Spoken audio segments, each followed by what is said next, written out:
가족끼리 현금을 주고받아도 괜찮을까? 안녕하세요. 사업을 해결하다.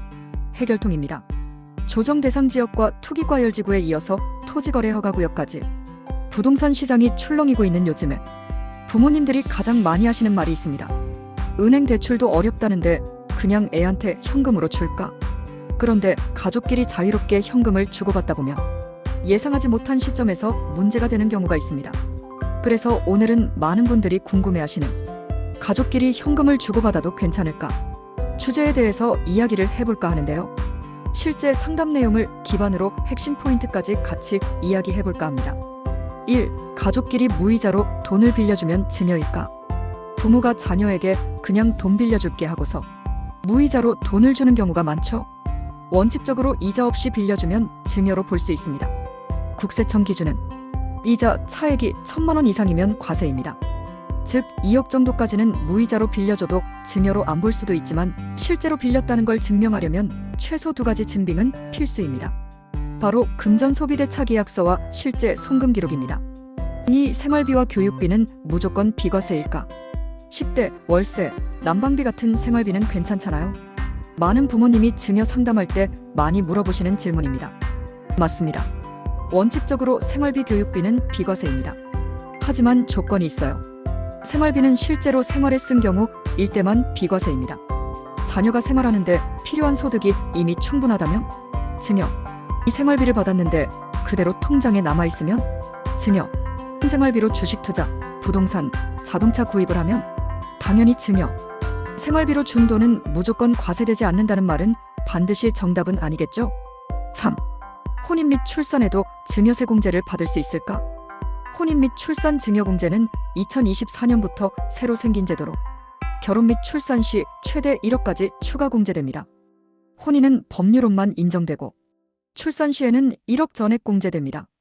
단 해외에 거주하는 자녀는 공제가 안 될 수도 있습니다. 만약에 결혼이 예정되어 있다면 증여 시점을 혼인신고 이후로 맞추는 게 절세 팁입니다. 자, 여기서 번외 질문 하나. 그렇다면 부모로부터 빌린 대출금을 증여로 전환해도 혼인 및 출산 공제가 가능할까요? 이런 경우에는 부모로부터 빌린 대출금을 증여로 전환하는 것을 인정해주느냐가 관건입니다. 만약에 인정되지 않는다면 대출 시점부터 증여로 판단할 수도 있겠죠. 2024년 이전에 부모로부터 대출을 받았다면 아마도 적용이 어려울 수도 있어요. 다만 대출을 증여로 전환하는 것을 인정해주고 2024년 이후에 받은 대출이라면 적용받을 수도 있습니다. 4. 부모님이 축의금을 자녀에게 준다면 원칙적으로는 증여입니다. 물론 통상적 범위의 축의금은 비과세지만 과도한 축의금은 증여 대상이 될 수 있어요. 간혹 축의금 대신 혼수를 해주는 경우도 있는데 혼수의 범위는 축의금보다는 조금 더 금액 범위가 넓을 수 있어요. 예를 들어 500만 원을 현금으로 축의금을 주게 되면 증여로 볼 수도 있지만 500만 원짜리 TV를 혼수로 주면 생활용품 범위로 증여가 아닌 비과세로 적용될 수도 있어요. 하지만 1억 원짜리 프리미엄급 한정판 주방가전을 혼수로 준다면 얘기가 달라지죠. 세법에서는 사실상 생활용품이라도 통상적 범위를 벗어난다면 사치품으로 봐서 증여로 판단할 수도 있습니다. 이런 부분들을 잘 고려해서 어떻게 하느냐에 따라 과세되는 금액 차이가 클 수도 있어요. 5. 자녀의 대출을 부모가 대신 갚아준다면 어떻게 될까요? 세법에서 가장 중요한 원칙이 실질과세의 원칙이에요. 이게 무슨 말이냐 하면 형식여하에 불구하고 그 실질에 따라 과세하겠다는 뜻인데요. 세법에서는 대출 원리금을 상환하는 주체가 사실상의 차주라고 보는 거죠. 따라서 이 경우엔 자녀가 아닌 대출 원리금을 갖고 있는 부모를 사실상 차주로 보는 거예요. 그렇기 때문에 자녀는 사실상 무상 혜택을 얻는 것으로 봐서 증여행위가 있었다고 보는 거죠. 다시 한번 정리하자면 원리금 상환 주체가 실질적 차주임. 부모가 갚으면 부모가 빌린 걸로 보고 자녀가 혜택을 받았다고 판단해서 증여로 볼 수 있다. 6.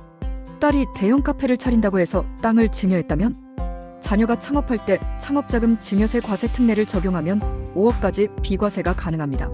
하지만 조건이 매우 까다롭습니다. 1. 자녀 및 부모의 연령 요건. 2. 증여재산의 종류. 3. 창업사업의 업종. 4. 사실상 창업 성립 여부. 5.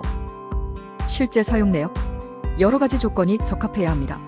한편 토지는 양도세 과세 대상이라서 다른 우회 방법을 찾아야 합니다. 또한 원래 부모가 운영 중인 가업이 있고 그 가업을 승계할 계획이 조금이라도 있다면 창업 시 증여세 과세 특례와 가업 승계 시 증여세 과세 특례 중에 무엇이 유리한지 검토하고 비교해 봐야 합니다. 마지막으로 당연한 얘기지만 실제 용도대로 사용했는지 국세청에서는 사후 관리를 하기 때문에 신청 승인이 되었다고 해서 다 끝난 게 아닙니다. 비슷한 사례로 고용증 대세액 공제를 받고서 사후 관리 과정에서 세금이 추징되는 경우도 있어요. 7. 증여를 취소하면 세금도 취소될까? 부모가 자녀에게 증여를 했다가 취소하면 어떻게 될까요? 증여가 무효면 세금도 없습니다. 증여행위가 법리상 당초 무효로 판결난다면 당초부터 증여행위 자체가 없는 것이 되어 증여세 과세도 없어집니다. 하지만 증여의 취소는 다릅니다. 취소는 당초 증여행위가 유효하지만 그 증여를 없는 것으로 하는 행위입니다. 너무 어렵나요?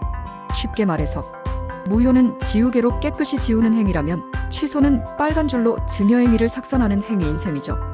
취소 시점과 자산의 종류에 따라 증여세 부과 여부가 달라집니다. 심지어 너무 늦게 취소해서 증여한 재산을 다시 가져올 경우에는 증여행위가 2번 있다고 보고 오히려 2번 과세되는 경우도 있기 때문에 매우 조심해야 합니다. 오늘 핵심을 다시 정리해 드릴게요. 1. 가족 간 현금 거래는 실질이 가장 중요하다. 2. 생활비 교육비도 과세될 수 있다. 3. 혼인 출산하면 공제받을 수 있다. 4. 대출을 대신 갚아주면 증여로 볼 수 있다. 5. 증여는 신중하게, 증여 취소는 더 신중하게 하자. 가족 간의 현금 거래는 단순히 이거 애한테 빌려주자로 끝나는 문제가 아닙니다. 정확한 방법을 검토하고 자료를 준비하면 세금을 몇 천만 원에서 몇억 원까지 바꿉니다. 내가 빌려준 돈이 증여세로 돌아올까? 고민 중이신가요? 해결통에서 카카오톡 무료 상담 받아보세요. 영상이 마음에 드셨다면 좋아요, 구독 부탁드리고요. 다음에는 더 도움이 되는 영상으로 찾아뵙겠습니다.